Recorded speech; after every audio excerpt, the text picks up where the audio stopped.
ध्यायेत नित्यं महेशं रजतगिरिनिभं चारुचन्द्रावतंसं रत्नाकल्पोज्ज्वलांगं परशुमृगबला भीतिहस्तं प्रसन्नं पद्मासीनं समन्तात् अस्तुत्ममृगनैर्व्याघ्रकृतिं वसानं विश्वाद्यं विश्वबीजं निखिलभयहरं पंचवक्त्रं त्रिनेत्रम्। ओम नमः शिवाय।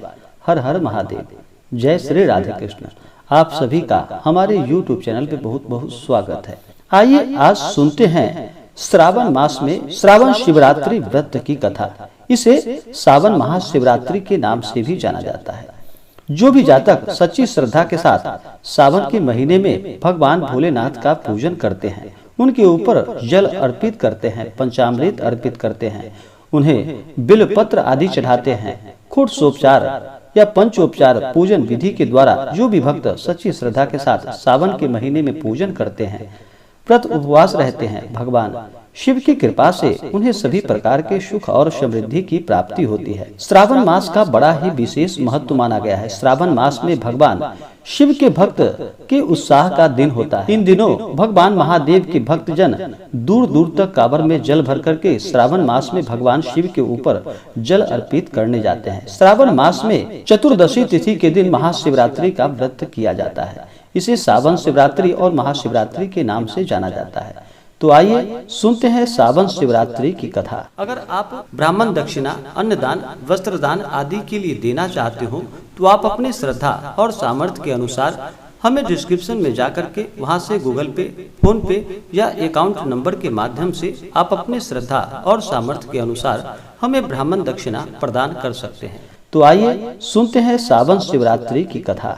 तो बोलिए प्रेम से भगवान भोलेनाथ की जय, माता पार्वती की जय। बहुत समय पहले की बात है कि एक बार माता पार्वती ने भगवान भोलेनाथ से पूछा कि हे प्रभु, ऐसा कौन सा सरल व्रत है या पूजन है जिससे कि मृत्यु लोक के प्राणी आपकी कृपा सहजता से प्राप्त कर सके। भगवान भोलेनाथ ने कहा कि हे पार्वती, तुमने बड़ा ही सुंदर प्रश्न पूछा है।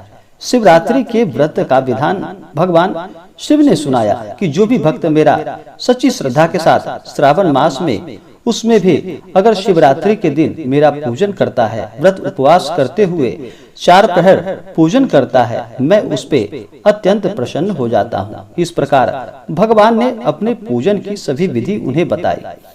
फिर भगवान कहने लगे कि एक गांव में एक शिकारी रहता था। उसका काम था कि वह पशुओं की हत्या करके वह अपने कुटुंब को पालता पोसता था।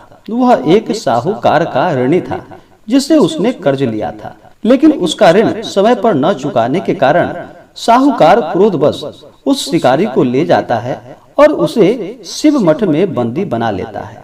संयोग से उस दिन शिवरात्रि थी। शिकारी ध्यान मग्न होकर शिव संबंधी धार्मिक बातें को सुनता रहा। चतुर्दशी को उसने शिवरात्रि की कथा भी सुनी। संध्या होते ही साहूकार ने उसे अपने पास बुलाया और ऋण चुकाने के विषय में बात की। शिकारी अगले दिन सारा ऋण लौटा देने का वचन देकर फिर वहां से बंधन से मुक्त होकर चला जाता है। अपनी दिनचर्या के अनुसार वह जंगल में शिकार करने के लिए निकलता है, लेकिन दिन भर बंदी गृह में रहने के कारण वह भूख और प्यास से व्याकुल था।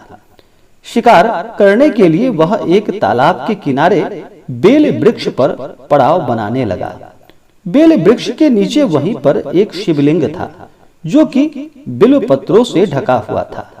शिकारी को उसका पता न चल पाया। पड़ाव बनाते समय उससे जो टहनियां तोड़ी वे संयोगवश से शिवलिंग पर गिर गई। इस प्रकार दिन भर भूखे प्यासे रहकर शिकारी का व्रत भी हो गया और शिवलिंग पर बेलपत्र भी चढ़ गया। एक प्रहर रात्रि बीत जाने पर एक गर्भिणी मृगी तालाब पर पानी पीने के लिए आई। शिकारी ने धनुष पर तीर चढ़ाकर ज्यों ही प्रत्यंचा खींची, मृगी बोली कि मैं गर्भिणी, मैं शीघ्र ही प्रसव करूंगी।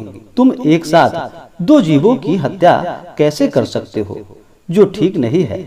मैं अपने बच्चे को जन्म देकर शीघ्र ही तुम्हारे सामने प्रस्तुत हो जाऊंगी, तब तुम मुझे मार देना।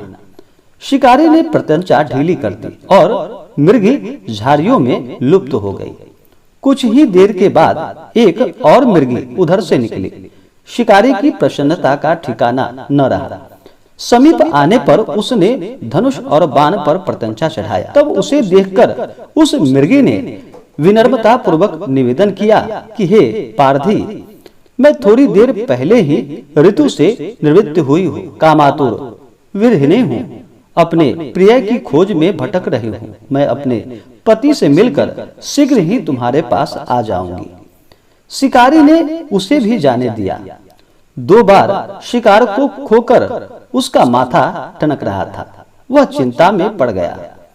रात्रि का आखिरी पहर बीत रहा था। तभी एक अन्य मृगी अपने बच्चों के साथ उधर से निकल रही थी। शिकारी के लिए यह स्वर्णमयी अवसर था। उसने धनुष पर तीर चढ़ाने में देर न लगाई। वह तीर छोड़ने ही वाला था कि मृगी बोली कि हे पारधी, मैं इन बच्चों को पिता के हवाले करके लौट आऊंगी। इस समय मुझे मत मारो। शिकारी हंसकर बोला कि सामने आए शिकार को छोड़ दूं, मैं ऐसा मूर्ख नहीं। इससे पहले मैं 2 बार अपना शिकार को खो चुका हूँ। मेरे बच्चे भी भूख प्यास से तड़प रहे होंगे। उत्तर में मृगी ने कहा, जैसे तुम्हें अपने बच्चों की ममता सता रही है, ठीक वैसे ही मुझे भी। इसलिए सिर्फ बच्चों के नाम पर मैं थोड़ी देर के लिए जीवन दान तुमसे मांग रही हूँ। हे पारधी, हे शिकारी, मेरा विश्वास करो, मैं इन्हें इसके पिता के पास छोड़कर तुम्हारे पास तुरंत ही लौट आऊंगी। मैं तुम्हारे सामने ऐसी प्रतिज्ञा करती हूँ। मृगी का करुण पुकार सुनकर शिकारी को उस पर बड़ी दया आई। उसने उस मृगी को भी जाने दिया। शिकार के अभाव में बेल वृक्ष पर बैठा शिकारी बेल पत्र तोड़ तोड़ कर नीचे फेंकता जा रहा था। अब पौ फटने को आई तो उधर से एक हष्ट-पुष्ट मृग उसी रास्ते पर आया। शिकारी ने सोच लिया कि इसका शिकार वह अवश्य करेगा। शिकारी की तनी हुई प्रत्यंचा को देखकर मृग विनीत स्वर में बोला कि हे पारधी भाई, यदि तुमने मुझसे पहले आने वाली 3 मृगियों तथा छोटे छोटे बच्चों को मार डाला है, तो मुझे भी मारने में तुम विलंब बिल्कुल भी ना करो, ताकि उनके वियोग में मुझे एक क्षण भी दुख ना सहना पड़े। मैं उन मृगियों का पति हूँ। यदि तुमने उन्हें जीवन दान दिया है, तो मुझे भी कुछ क्षण जीवन दान देने की तुम कृपा करो। मैं उससे मिलकर तुम्हारे सामने उपस्थित हो जाऊंगा।